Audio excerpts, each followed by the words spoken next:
Yo, what's good? It's your boy, PraviMVP. What's poppin', MVP gang? Welcome back to the channel where we keep it real and dish out the truth. Today, we touching on passing in NBA 2K25 and why so many users pass on one of the best attributes in the game. Yeah, you heard that right. We're about to reveal why passing is just sleeping under the radar. Whether you're a rookie who can't pass a dime or a vet who knows every play, we about to dissect it all. So kick back, relax your feet, and get ready to share your court tales in the comments. I look forward to reading them. Let's push this conversation to the forefront of the 2K community where it truly belongs. Finesse that like button right now and help the channel grow. Also, let me tell y'all, I appreciate all the support that I have gotten in these past few days. My channel has had steroid type growth.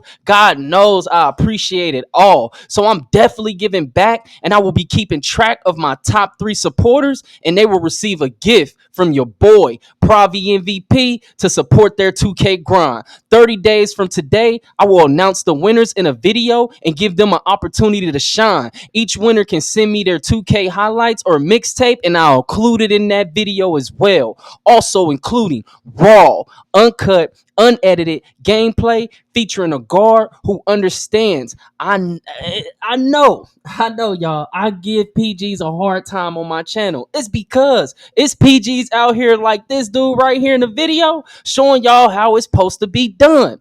But let's get into this breakdown. All right, MVP gang, listen up because we're about to talk about something that's been flying under the radar but has a massive impact on NBA 2K25 experience. Low rated passers. First off, if your passing game isn't up to par, forget about smooth team plays. Communities all across the web, like you can look across any web, any Facebook group page, any forum, they all buzzing about how players with low pass ratings can't effectively run basic plays like pick and rolls, making your team's performance feel all disconjointed. It's all about individual plays rather than the beautiful basketball that we all love to see. See, you gotta understand, I'm a 90s baby, so I grew up in a different era. Like basketball even looked different than what you see today on TV. You even see it in today's on the game. Like dudes are so focused on their individual abilities. Like I want to dunk, I want to shoot, or I want to dribble. Bro, you're ignoring one of the key fundamentals of basketball. Passing is underrated by the community when it's the only attribute where when you upgrade it, it comes with 3 other attributes to match it. For example, if you have a 91 in passing, that also includes a 91 pass IQ, a 91 pass accuracy, and 91 hands, all for the cost of 1 attribute. Also, it's one of the cheapest attributes to upgrade. Still, many users don't recognize the power of passing because they don't invest in it, nor do they possess the in-game IQ to maximize its benefits. The fact that so many users opt for low passing directly contributes to low shooting percentages seen across the community. It's not just the RNG. Players with low passing but good IQ and skill, they might not throw many turnovers, but they inadvertently take away scoring opportunities, especially against good teams. Low passing leads to poor catch animations for users, regardless of how skilled they are in other areas. These animations can make you jump like a wide receiver trying to catch a ball. I know we done all seen it. Like, your dude got to jump way in the air to keep it from going out of bounds, then he slowly come back down, then his feet ain't set. It's like you not about to shoot that shot, not against a good team. You don't have a chance. Or the ball might go to your feet when you in the corner or pull you out of range for a 3-pointer. Yes, some of you might argue that these issues persist even with high pass accuracy, and you're correct. However, these mistakes happen far less frequently compared to nearly every play for those with low passing attributes. Listen, I understand we all want to dunk.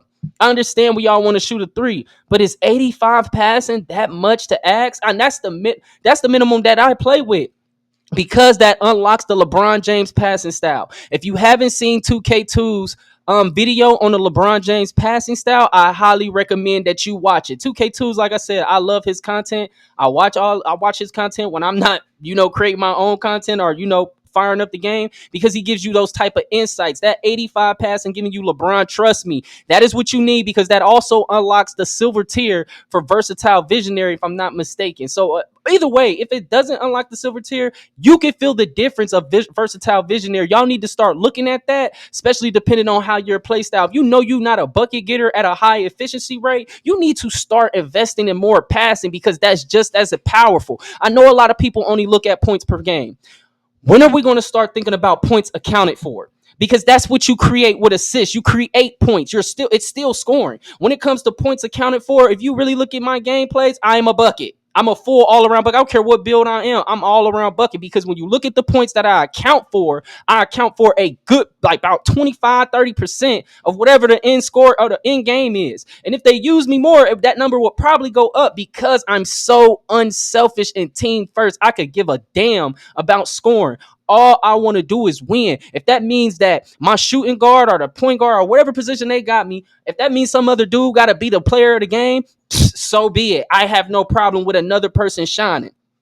Low passing also contributes to high turnover rates. When receiving a pass from a player with a low passer rating, it puts you in a vulnerable position, often leading to long, drawn-out animations or throwing you directly in the path of a defender, resulting in bump steals. Moreover, players with low passing skills miss out on making passes that were there, but there and for the taking. But because they're overly conscious about throwing turnovers, a player with a good passing rating could easily make those passes, opening up the game. That's what a lot of, bro, I see it all the time, be wide open and the dude don't pass it. And I know it be because of his passing rating, because he can't get it past the defense, because versatile visionaries would give it, works like bullet passer. It speeds up your pass. So if your versatile visionary is low, your passing, no matter how smart you are, it's going to be slow and telegraphed. Like, you need that high as silver and better, to me, works.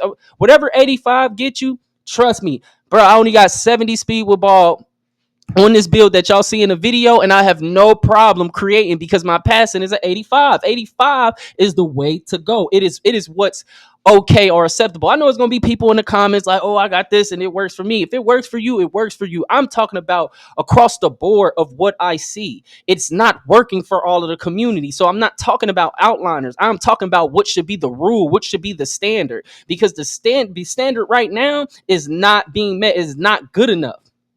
They struggle with, and back to the low rated passers, they struggle with making cross court passes to dot teammates in the corners that be wide open. Against competitive teams, these are easy steals, especially in an environment like Proving Grounds. Even if it's not intercepted, the receiver often can't get a shot off due to the animations associated with low-rated passing, which telegraph the pass location to the defense, making it easily readable. That's what y'all understand. I don't care if, yeah, you successfully made the pass, but he can't score. Not against a good team. If a dude playing against me and a dude passing you the ball who got a low pass rating, just understand it's going to most likely get stolen, or I'm going to be there in position to take away anything that he could possibly do because of your pass rating. He could have been open for me helping on somebody else, but I know that your pass rating is slow and telegraphed, and I could just see a dude to put his hands up behind his head, cock it back, and then throw it like we don't see that, and be facing that direction like everybody who's good at the game can't easily read that. Now, where it gets even worse, defensively, low pass ratings are a gift to your opponents.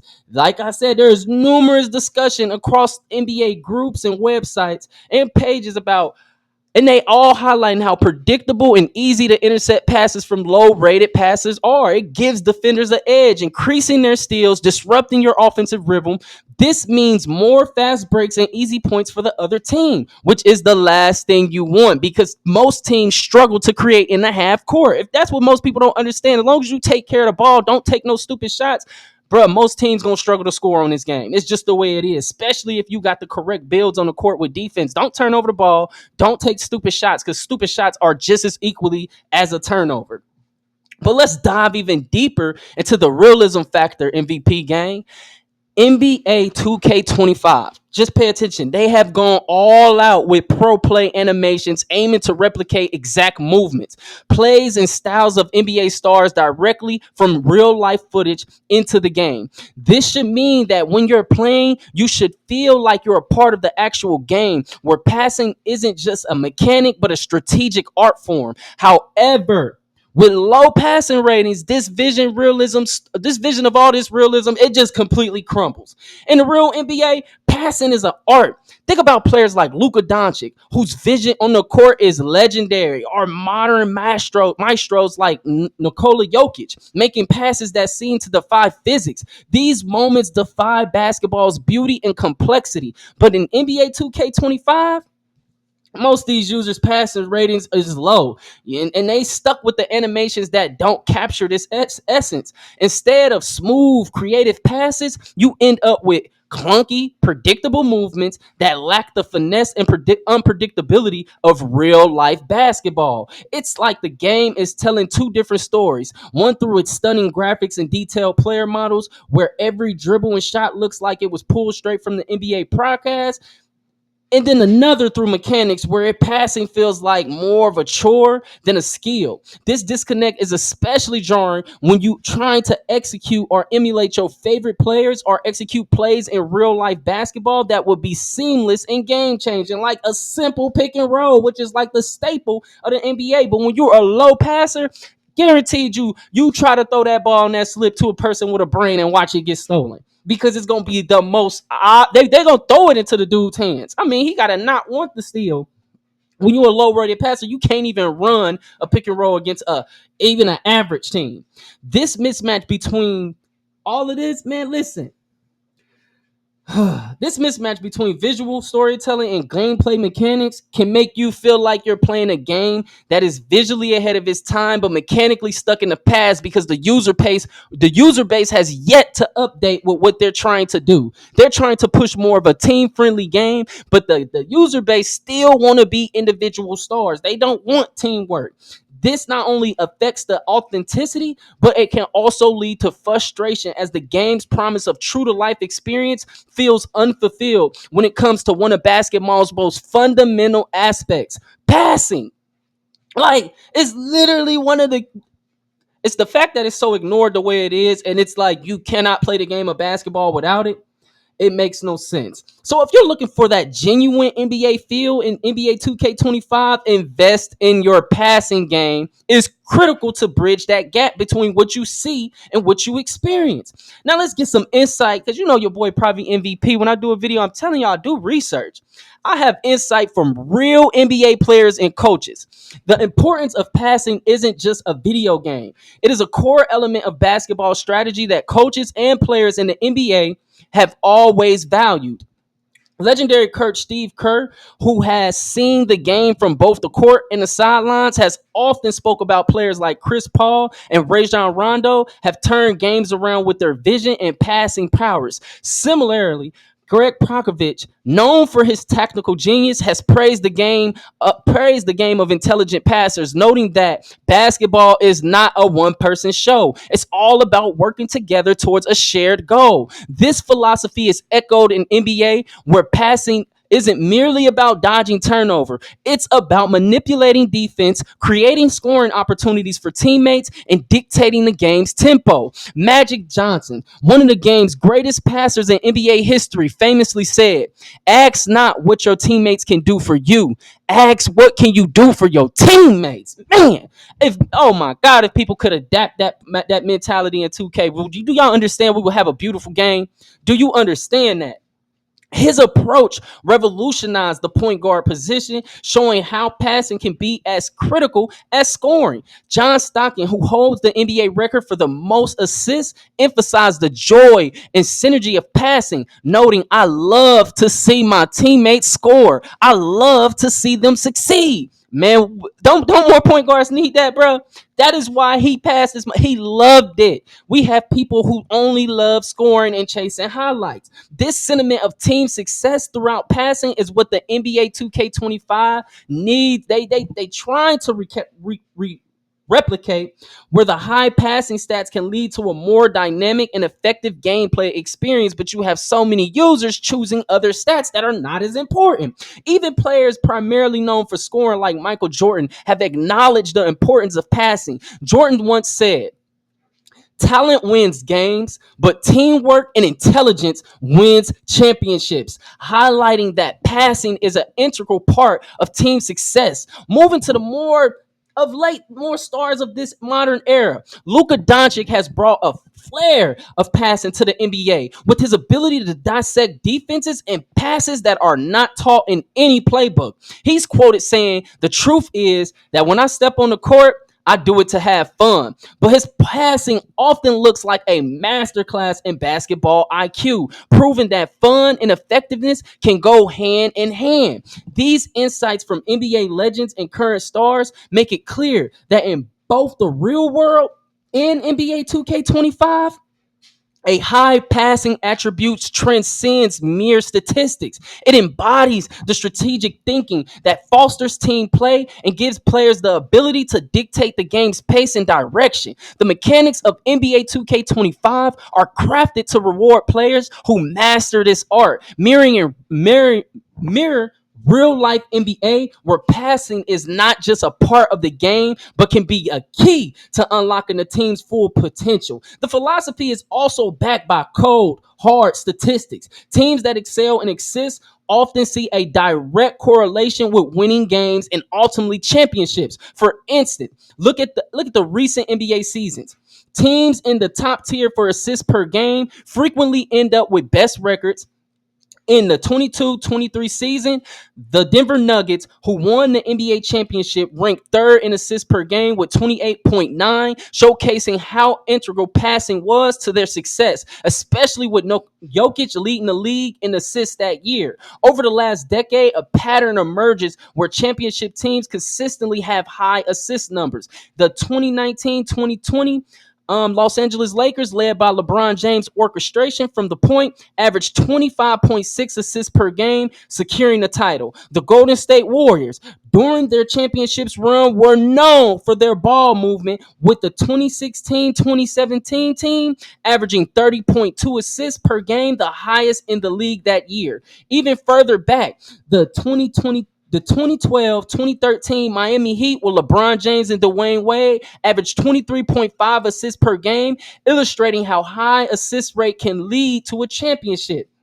These stats reveal a compelling narrative. Teams that share the ball effectively through high assist numbers not only win more games, but often find themselves lifting that Larry O'Brien trophy. In NBA 2K25, this is reflected in gameplay where high passing ratings enhance team chemistry, improve offensive efficiency, and can turn average players into key contributors. Much like real basketball, where well-timed passes can be the difference between a good team and a great one.